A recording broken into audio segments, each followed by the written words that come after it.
Question है for the purpose of calculation of the bonus where the wages of the employ exceed such amount per month sum. अब देखिए हमने calculation ही देखा था पहले में भी, यहाँ पे कह रहा है कि अगर एम्प्लॉय की जो वेजेस है वो एक्सीड हो रही है, तो उसको यहीं से समझना स्टार्ट कर देते हैं। एक्सीड सच अमाउंट कौन सी थी, वो 21,000 से अगर एक्सीड हो रही है मतलब 21,000 से ज्यादा है, नॉर्मली एग्जांपल लो 25,000 है, तो as determined by notification by the appropriate government the bonus payable to such employ under subsection 1 and 3 जो आगे आएगा shall be calculated as if his wages were such amount so determined by appropriate government or the minimum wage fixed by the appropriate government whichever is higher। क्या कह रहे हैं, ये कह रहे हैं कि अगर वेजेस आ रहे हैं जैसे 25,000 हो गए, ठीक है, तो अब क्या होगा, या तो जो एप्रोप्रिएट गवर्नमेंट ने डिटरमाइन करी है वो वाली सैलरी ली जाएगी, वेजेस ली जाएंगी, या फिर मिनिमम रेट जो फिक्स हुए हैं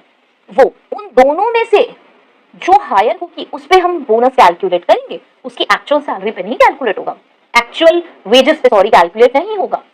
सॉरी मैं बार बार सैलरी वर्ड यूज कर रही हूँ, वेजेस की ये वर्ड, और वेजेस वही है जो हमने डेफिनेशंस में देखा था, ठीक है, वेजेस हम वहीं से उठाएंगे जो डेफिनेशंस में बताया हुआ है कि वेजेस क्या होता है, वही वेजेस माने जाएंगे, ठीक है। नॉर्मली सैलरी बोलने की आदत होती है तो वेजेस वर्ड यूज नहीं हो पा रहा, लेकिन ये वेजेस ही है, ठीक है।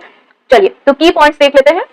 यहाँ पे देखिए इसमें कह रहे हैं मंथली वेज लिमिट जो हमारी नोटिफाइड है वो है 21,000। अब एम्प्लॉयर अर्न कर रहा है, चलिए इसमें एग्जांपल भी मैंने 25 का लिया, 25,000 अर्न कर रहा है, तो bonus will be calculated as if their wages 21,000, ठीक है, 21,000 वाली कैलकुलेट होगी, नॉट ली जाएगी, नॉट 25,000। अभी हमने इसमें मिनिमम वेज वाला नहीं लिया, एग्जाम्पल में भी ले लेंगे कि मिनिमम वेज या फिर नोटिफाइड वाली, इन दोनों में से हायर वाली, लेकिन जो एक्चुअल सैलरी है उससे हम कंपेयर नहीं करेंगे, ठीक है। जब एक्चुअल सैलरी हमारी 21,000 से ऊपर हो गई तो हम उसे तो भूल जाएंगे, उसे तो साइड कर दो, 25,000 को उठा के साइड में रख दो, 25,000 से अब हमारा कोई मतलब नहीं है। अब हमारा मतलब आ जाता है या तो नोटिफाइड वाली से या फिर मिनिमम वेज से, ठीक है। तो यहाँ पे मिनिमम वेज अभी मैंने नहीं बताया, तो हमारी जो नोटिफाइड वाली है 21,000, उसको अगर हम देख रहे हैं तो वो 21,000 पे कैलकुलेट होगा, 25 पे नहीं होगा, ठीक है। अभी हम इसे और क्लियरली समझेंगे। इसमें एक और बात यहाँ पे बताई गई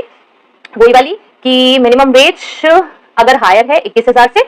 तो जो बोनस है वो कैलकुलेट होगा हायर ऑफ द टू पे, यस ऑब्वियसली क्योंकि विच एवर इज हायर था, ठीक है। अभी इसको एग्जांपल से समझते हैं, यहाँ पे हमें एग्जांपल से समझ आ जाएगा। देखिए नोटिफाइड वेज सीलिंग कितनी है हमारी 21,000 पर मंथ, मिनिमम वेज हो गई, हाँ चलो 22,000 की है मिनिमम वेज, और एक्चुअल सैलरी तो उसकी 25,000 है,